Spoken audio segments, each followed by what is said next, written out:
Fil-budget imħabbar s-sena d-dieħla l-formularju tal-gvern se jkun qed jitwessa u bekk se jinkludi fih aktar mediċini u trattamenti b'xejn għal kura effettiva tal-mart. Din kienet fost il-miżuri li tħabbru brabta mal-qasam tas-saħħa li se jara investiment qawwi. Dawn iż-żidiet se jkunu qed jikkumplementaw żidiet fil-formularju fl-aħħar xhur hekk kif ġew introdotti mediċini u trattamenti oħrajn marbutin ma' mart kroniku rari. B'mod tanġibli fil-formularju se jiġu introdotti mediċini lil pazjenti tal-IVF għal dawk li jbatu mill-asma, il-pulmonary fibrosis u anke mediċini għal dawk li jbatu mis-saħħa mentali.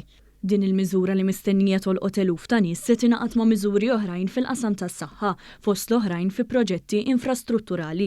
Fil-fatt iċ-Ċentru Reġjonali Ċensu Mowran Fraħal ġdid u mistenni li jinfetaħ u jibda jilqa' l-pazjenti fih.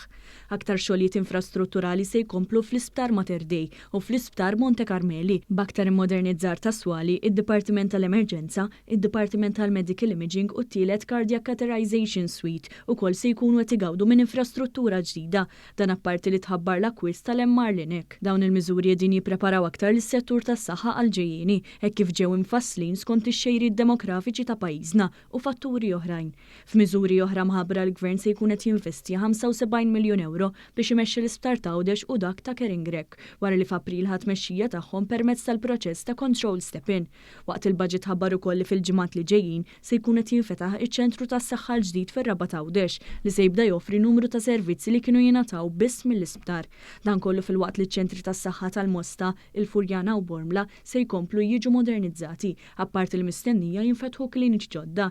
Dan se jwassal biex jiġu introdotti u estiżi numru ta' servizzi fosthom dak ta' trasfużjoni tad-dem fil-livell ta' kura primarja.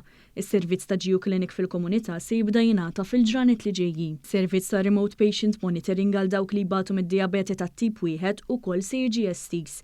Is-servizzi oftalmaċi ta' matul il-jum ukoll se jkunu mwessajn fost oħrajn bil-ftuħ ta' teatru għall-operazzjonijiet minuri.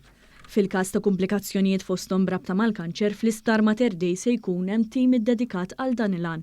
Il-budget 2024 enfasizza wkoll investiment soċjali b'mod partikolari fil-qasam edukattiv li matul is-sena se jkun qed jara il-bidu tal-ewwel fażi ta' rinovar u modernizzar tal-Iskola Primarja ta' San Ġorġ bħall-Qormi.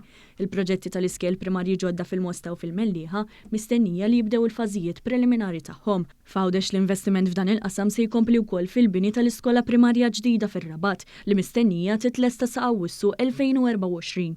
F'Jannar mistenni li jitlesta x-xogħol fuq l-estensjoni u rinovar tal-Middle School b'investiment li jisboq il-21 miljun euro biex tibda tilqa l-istudenti u l-allima fiha. Il-miżuri edukattivi ma waqfux biss mal-infrastruttura, dan għax l-istipendju se jerġa' jiżdied għal sena oħra. Bir-rata tal-għoli tal-ħajja prorata ekwivalenti għal 64 euro fis-sena.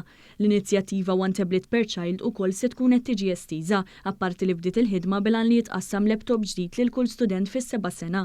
Dan apparti kif tħabbar mill-bidu ta' din is-sena skolastika, il-Gvern żied mod sostanzjali l-istipendji f'korsijiet partikolari li jpreparaw aktar riżors uman f'setturi kruċjali għat-tranzizzjoni ekonomika ta' pajjiżna.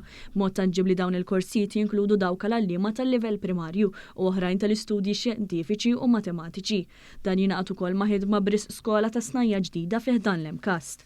Miżuri oħrajn f'dan il-qasam se jkunu qegħdin jaraw it-tisjieħ ta' programmi eżistenti ta' scholarships u tax credits għal dawk li jkomplu javvanzaw fl-istudji tagħhom. Dawn l-inċentivi finanzjarji se jingħaqdu ma' twettiq tal-miżura elettorali li permezz tagħha il-ġenituri li wliedhom ikomplu jistudjaw fuq bażi full-time wara li ta' obbligatorja ta' 500 euro fis-sena għal 3 snin sakemm it-tfal jibqgħu jgħixu mal-ġenituri tagħhom.